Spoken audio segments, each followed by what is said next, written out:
I want to talk about a specific soundbite that I heard yesterday that really piqued my interest. Now, the reason it piqued my interest is because it had some weight behind it.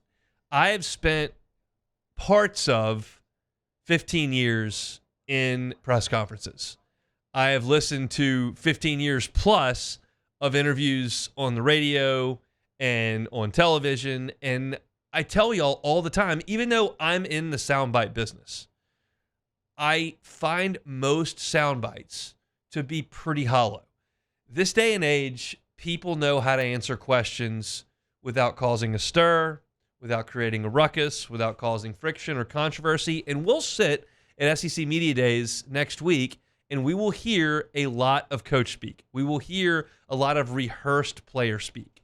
We will hear a lot of sound bites that are, we're excited, we're confident, we're the best we've ever been, don't want to say anything disrespectful about that team, feel great about that team, they're going to be a tough team to match up with, we feel good about ourselves. Like, you're just not going to get a lot of substance. Now, it's our job as radio hosts, as beat writers, as television broadcasters to get some of those good quotes out, and that's certainly something that we take to heart. But the fact of the matter is that no matter what you do at points, you can diffuse a question pretty quickly if you've been trained to do that, and a lot of athletes and certainly a lot of coaches have been. Now, Matt had Ory Williams on his show yesterday.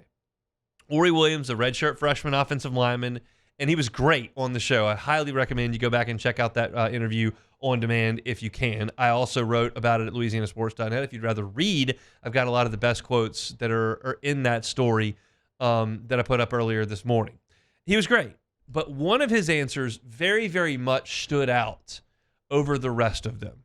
In fact, do we have that sound? We can play it. Okay, now listen to Matt ask this question, and I'll tee it up here. Matt asked the question of Ory Williams, like, does anybody stand out among the young guys on the offensive line? And before Matt can even finish the question, Ory Williams blurts out an answer. And that, to me, means there's some substance there. Here's the question and the answer from Ory Williams. Give me somebody, a name that, like, impresses you, that you go, dude, like, watch that guy. Athleticism, speed, power, whatever. Who? Say again? Carries Curne. Curne? Carries Curne. Why? Carries Curne. He's an athlete all around. He's a dude. You know, he's strong as ever. You know, and he just comes in with the right mindset and attitude every day, ready to work. And he can definitely move people off the ball. He's a freaking nature. He said his name 5 times. Carries Curne. Carries Curne. Carries Curne. Carries. I mean, like, could not wait to get that name out. And to me, that means, okay, this is not a question that Ory Williams was prepared for. This is not on a script. This is, he heard that question, and there was no doubt in his mind what his answer was going to be. It was going to be Carries Curne.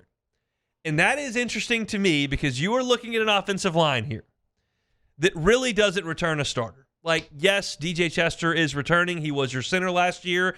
Was he an all-conference center? No.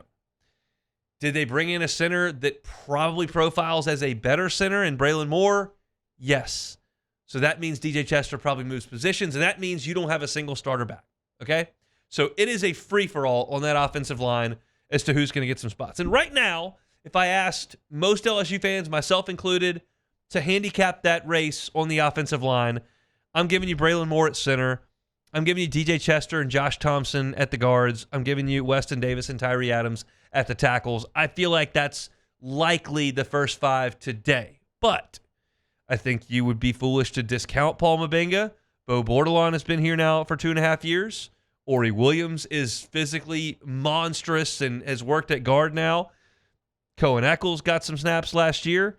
And you look at the freshmen in Solomon Thomas and Tyler Miller along with Curne, and it's like, okay, there's a lot of depth there because I just gave you 12 names.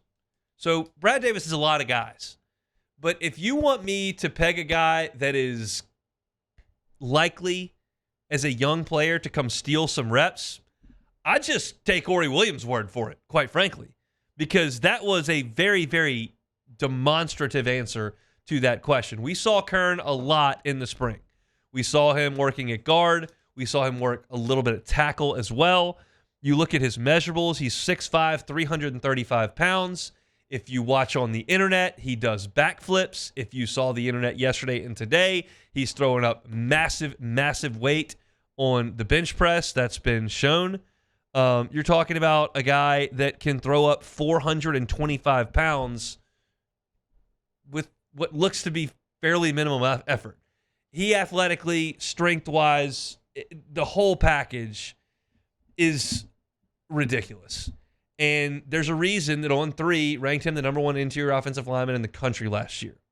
And it's starting to show itself. And not only is he a freshman who is immensely talented as we sit here in July, he got the whole spring to work. So he knows some of the ins and outs of the offense. He's been in the strength and conditioning program since Christmas. He's worked at multiple places and for the coaching staff that's going to be coaching him this fall. All these pieces line up to me for a guy that could crack his way into the lineup pretty quickly.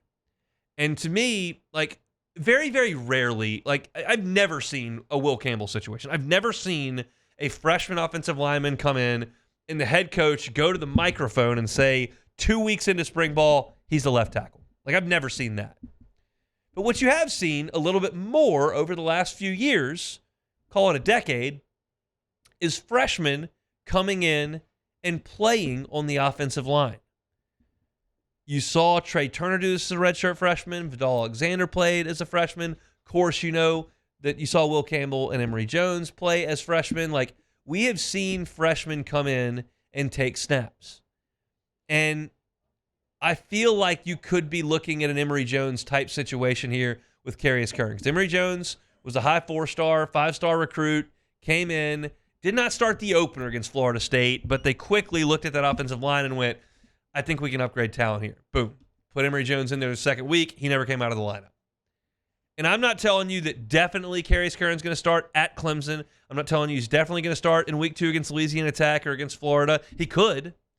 But it feels like at some point, midway through the season, Carries Curne might find his way through.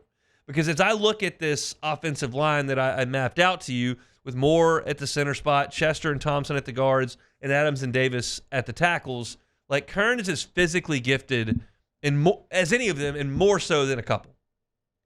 So it's not surprising when LSU recruits and develops a big-time offensive lineman under Brian Kelly. You just watched 4 of them that you could basically say LSU developed. That's 3 years for all 4 of them, at least, that had been at LSU.